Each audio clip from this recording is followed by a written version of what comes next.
7 de la mañana del 7 de marzo. La policía recibe una llamada de una madre histérica que pide ayuda urgente, habían sufrido un ataque a mitad de la noche, o al menos eso decía. Al llegar la policía notó que no fue tanto un ataque, sino más bien, algún tipo de advertencia, nadie fue dañado, no físicamente aunque el trauma iba a estar con ellos por el resto de sus vidas. La familia Gutiérrez estaba aterrada, temían que volviese a suceder y sabían que la policía no podía hacer mucho, decían que eran incompetentes por solo dejar el caso inconcluso. No se sabe muy bien a qué hora su pequeña hija de 7 años había recibido aquella visita, pero se dice que eran cerca de las 3 a 4 de la madrugada, se sabe que no fue planeado, la ventana del hijo mayor también estaba abierta y tenía algunos objetos fuera de su lugar, era como si se hubiese equivocado de habitación, esta persona quería evitar problemas y volvió sobre sus pasos, entró por la ventana de esta vez a la habitación que esperaba, tomó un par de fotos, le cortó el cabello a la niña y se fue, eso era lo único que hizo en toda la noche, tomar un par de fotos y cortarle el cabello a la niña. Las fotos fueron hechas por una cámara instantáneas, por lo que debió tomarlas e irse sin siquiera esperar a que éstas se revelaran, las imágenes no revelaban más que la niña durmiendo y en una de ellas se podía ver la mano de aquella persona, y nada más. No se podía sacar nada de ello, las evidencias no indicaban nada, y a falta de pruebas para seguir con la investigación decidieron pausarla y dejarla inconclusa. Sin importar lo que los familiares dijeran, no se podía hacer nada. 4 a.m. de 10 de marzo. Una persona entra a una casa a mitad de la noche con la mala suerte de ser encontrado, este escapa antes de hacer cualquier cosa en una moto, las personas que lo vieron lo describen como un hombre de estatura media, delgado y vestido completamente de negro. 21 p.m. de 10 de marzo. La policía recibe una llamada de una anciana que decía vivir en la zona sur de la ciudad. Esta le comunica que un hombre ha estado rondando la zona hace varias horas, parecía estar buscando algo o a alguien. Aterrada por lo que fuera a pasar pide mandar a rondar la zona para evitar cualquier tipo de desgracia. 7 a.m. de 11 de marzo. Angélica Rodríguez despierta aterrada con el horrible grito de su hija, alarmada por lo que hubiese pasado corre a su habitación rezando para que nada malo haya pasado, al abrir la puerta se encuentra a su hija en un rincón llorando desconsoladamente con el pelo cortado. Al llegar, la policía se encuentra con 2 pares de fotos hechas por cámaras instantáneas, 2 de ellas son de la parte de exterior la habitación de la niña, y las otras 2 son de ella durmiendo. Esta vez encontraron también un trapo bañado en cloroformo para que la niña no hiciera nada. No se pudo conectar la llamada hecha por la anciana anteriormente puesto que estaban en 2 zonas diferentes y bastante distantes, de todos modos la gente empezó a alarmarse por lo que estaba sucediendo, y tenían miedo por ser ellos los siguientes, y aunque la policía trataba de calmar a la gente, esta no sentía la confianza suficiente y empezaron a formar grupos entre ellos. La policía ciudadana había sido un éxito y por un tiempo parecía ser eficiente, no solo bajo el riesgo de ser asaltado en las calles, sino también fueron capturados algunos malvivientes intentando hacer cualquier cosa, también los grupos de pandillas se redujeron poco a poco.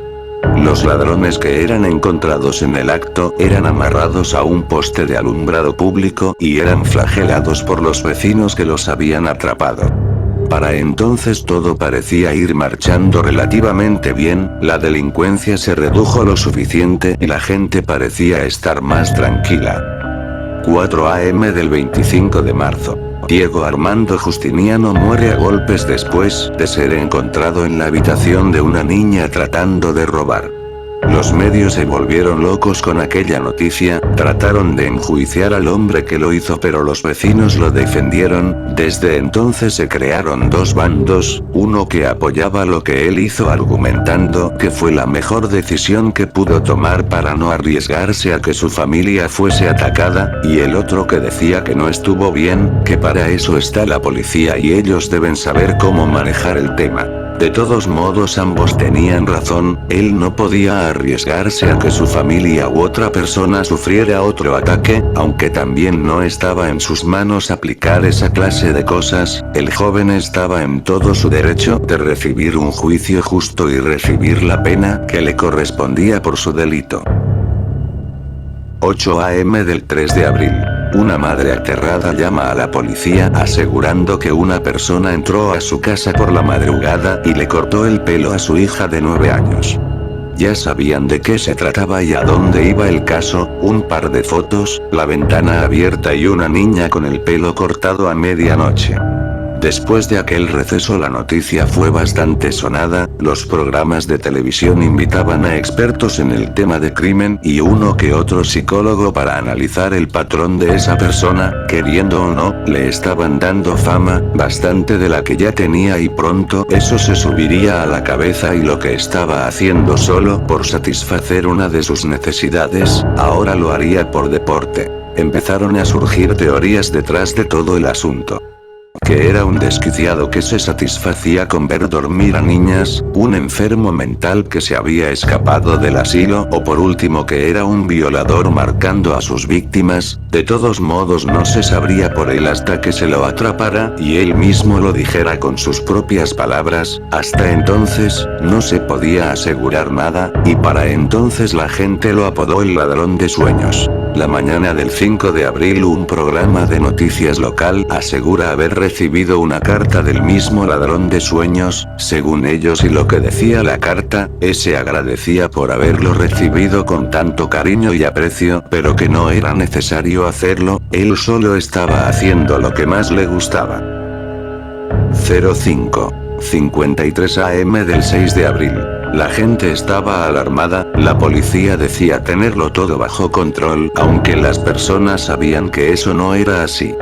Amanda Solís de 9 años despertó aterrada junto a su hermana gemela, estaba completamente calva, y más que sentir pena por ello el horror la invadió cuando en su propia cama encontró 2 fotos de ellas en plena madrugada con un par de tijeras cerca de su cabeza. El ladrón de sueños no había dañado a ninguna de aquellas niñas, pero no se podía esperar a que lo hiciera, de un modo u otro él sabía que todo lo que hacía le iba a beneficiar.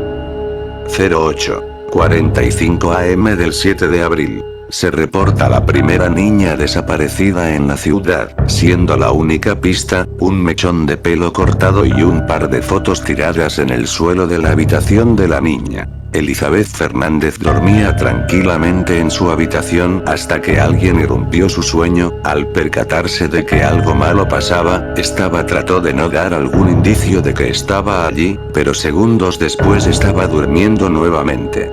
La madre aseguraba no haber escuchado nada, y entre lágrimas y sollozos, pidió que le devolvieran a su hija, que ella tenía el dinero suficiente para pagar a cualquier precio. 15:23 p.m. del 7 de abril. Elizabeth Fernández regresa a casa sin ningún rasguño, ella aseguró no recordar dónde se encontraba, aunque describía vagamente el lugar como una enorme habitación oscura. Revisan cámaras de seguridad por toda la cuadra, siguiendo un auto blanco con ventanas negras, la placa del auto da un nombre. Josías Gómez, joven de 27 años de edad que había reportado el vehículo como desaparecido hacía unas semanas. 23:47 p.m. del 7 de abril. Aquel vehículo blanco es encontrado sobre la carretera Uarnes a 5 minutos de la ciudad. Dentro de él solo había cosas sin importancia, muchas de ellas pertenencias del anterior dueño. La misma noche se reporta un caso de intento de secuestro por parte de un par de personas, la policía trata de vincular los hechos pero no eran compatibles, el secuestro se estaba efectuando casi a medianoche y era un joven de aproximadamente 20 años de edad. 7 a.m. de 13 de mayo. Después de varias semanas sin dar alguna señal de vida, el ladrón de sueños concreta su acto más desquiciado. Abril Núñez es encontrada sin vida en su propia habitación, víctima de la que el hombre tenía el cuello cortado y parecía haber estado anestesiada en el momento, no sufrió dolor alguno, o al menos eso dijo el forense. Con aquel caso la gente se volvió loca y atacó a la policía. Se hicieron búsquedas intensas pero nadie encontró nada. La gente juró hacer sufrir al primer hombre que fuese encontrado tratando de robar, secuestrar o entrar a casas de personas ajenas.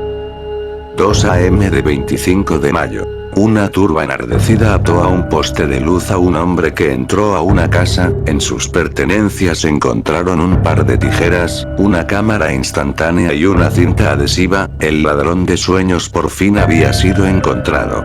La policía trató de llevarlo a la comisaría después de la golpiza que le dieron los vecinos, pero estos atacaron nuevamente, despojaron al hombre de la policía. Este aceptó haber sido él quien le hacía aquellas cosas a las niñas, pero dijo haber estado arrepentido. 13 p.m. de 25 de mayo. Los vecinos se reúnen en la plaza principal. Mario Ortiz, de 31 años, caminaba desnudo maniatado en medio de la multitud. La gente lo apedreó mientras este trataba de caminar. Descalzo trató de correr pero la turba enardecida lo llevó hasta el árbol más cerca que se encontraba al centro de la plaza. Allí colgaron una cuerda donde pretendían también colgar al hombre. La policía trató de intervenir pero estos fueron ahuyentados con violencia.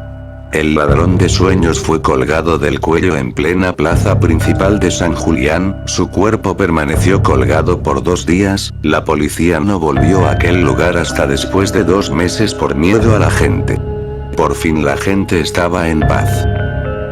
6 a.m. de 14 de octubre. La policía recibe una llamada de una madre histérica alegando que un hombre entró a la habitación de su hija, le cortó el pelo y dejó un par de fotos de ella durmiendo.